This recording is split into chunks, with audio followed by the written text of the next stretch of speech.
तर सरपंच संतोष देशमुख हत्येप्रकरणी मुख्य आरोपी असलेल्या कृष्ण आंधळेला नाशिकमध्ये पाहिलं असल्याचा दावा आता स्थानिकांनी केल्याचं पाहायला मिळतंय। कृष्ण आंधळेला नाशिकमध्ये बघितल्याचा दावा स्थानिकांनी केलाय।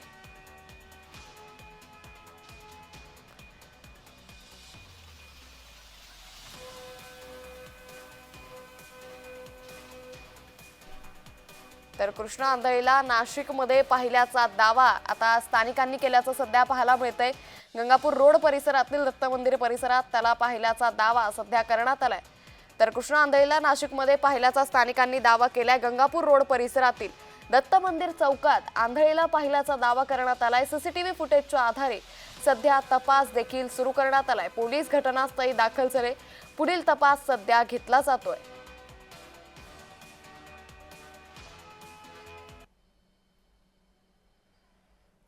अपना सर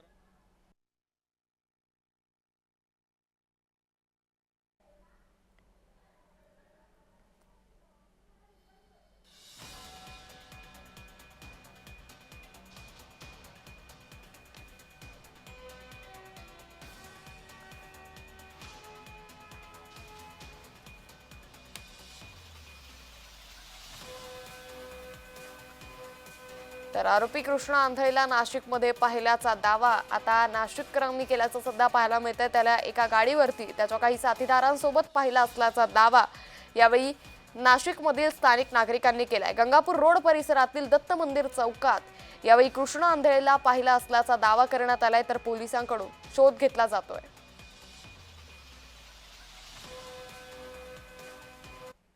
मी दोघं जण इथं त्या फांद्याच्या तिथं मोटरसायकलवर उभे होते आणि त्यांना बघितलं मी।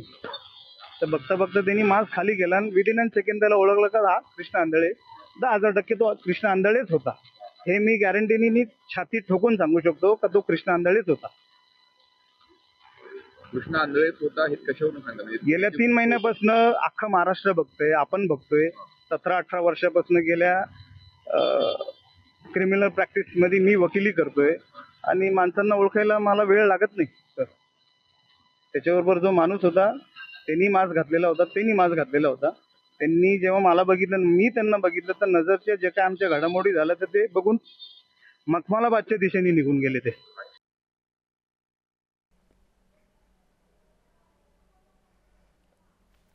तर या संदर्भात अधिक माहिती घेऊयात आमचे प्रतिनिधी किरण गोटूर यांच्याकडून। किरण, कृष्ण आंधळेला नाशिकमध्ये पाहिला असल्याचा दावा स्थानिकांनी केलाय, काय अधिक तपशील?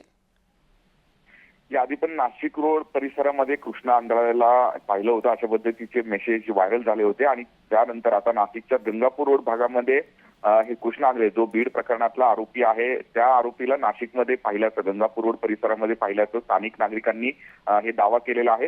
या सगळ्या संदर्भात पोलिसांना माहिती दिल्यानंतर पोलीस सुद्धा आता या घटनास्थळी दाखल झालेला आहेत आणि कृष्ण आंधळे ज्या दिशेने गेलेला आहे त्या संपूर्ण रस्त्याच्या जे आजूबाजूचे जे कॅमेरा आहेत ते कॅमेऱ्यामध्ये पोलीस जे आहे ते चेक करतायत, पण कृष्ण आंधळे नाशिकमध्ये आहे अशा पद्धतीचा दावा स्थानिकांचा आहे। त्यामुळे या सगळ्या प्रकरणात आता पोलीस कशा पद्धतीने चौकशी करतात हे बघणं महत्त्वाचं आहे।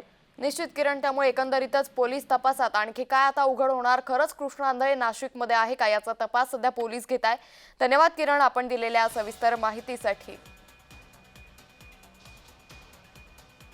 गंगापूर रोड परिसरामध्ये कृष्ण आंधळेला इथल्या स्थानिक हे नागरिकांनी बघितलेलं आहे आणि अशा पद्धतीचं इथल्या नागरिकांनी दावा केलेला आहे। नागरिकांच्या दाव्यानंतर आता पोलीस घटनास्थळी दाखल झालेला आहेत। हेच नाशिकच्या गंगापूर रोड परिसरामध्ये कृष्ण आंधळे हा आलेला होता। इथल्या स्थानिक नागरिकांनी त्याला बघितलं आणि त्यानंतर इथल्या नागरिकांनी पोलिसांना कळवलं। पोलीस आता घटनास्थळी दाखल झालेले आहेत। या संपूर्ण परिसराची पाहणी हे पोलीस करताना आपल्याला बघायला मिळतोय। तर इथल्या नागरिकांनी कृष्ण आंधळे जो बीड प्रकरणातला आरोपी आहे त्याला इथे बघितल्याचा दावा केला। आपण इथे आलेत, काय नेमकं इन्क्वायरी केली? जसं गंगापूर पोलीस स्टेशनला कॉल झाला स्थानिक नागरिकांचा की असा व्यक्ती आहेत, त्यानुसार आम्ही या ठिकाणी आलो। त्यांच्या तक्रार ज्यांनी कंप्लेंट पोलीस स्टेशनला केली होती की बाबा त्याला बघितलं, त्यांच्याशी आपण विचारपूस केली, कशा कपडे वरणाचे कपडे काय परिधान केले वगैरे वगैरे त्यांच्याकडून सविस्तर माहिती घेतली आणि या ठिकाणी जे दत्त मंदिर चौकात जे कॅमेरे लावण्यात आलेले होते त्या कॅमेऱ्यांचं आपण सीसीटीव्ही फुटेज वगैरे चेक केला असता ते फक्त लाईव्ह कॅमेरा आहे। त्यातील जे स्टोरेज बॅकअप आहेत ते DVR खराब असल्यामुळे ते काही मागील स्टोरेज होत नाही। त्या आता त्यांच्या सांगण्यानुसार जे मखमलवाद दिशेने ते गेले ते सांगत आहेत. तर आम्ही त्यांना सोबत घेऊन रस्त्यावरील जे कॅमेरे आहेत ते चेक करीत आहोत. तर अशा पद्धतीचं इन्क्वायरी चालू आहे. याच परिसरामध्ये कृष्णा आंधळे आलेला होता अशा पद्धतीची माहिती किंवा इथल्या नागरिकांनी बघितलेलं आहे आणि त्यानंतर तो इकडच्या रस्त्याला म्हणजे मखमलाबाद रोडकडे हा रस्ता जातो त्या दिशेने कृष्णा आंधळे गेला आहे अशा पद्धतीची माहिती स्थानिक नागरिकांनी दिलेली आहे. आणि कृष्णा आंधळेसोबत अजून एक व्यक्ती होता असाही दावा इथल्या लोकांनी केलेला आहे.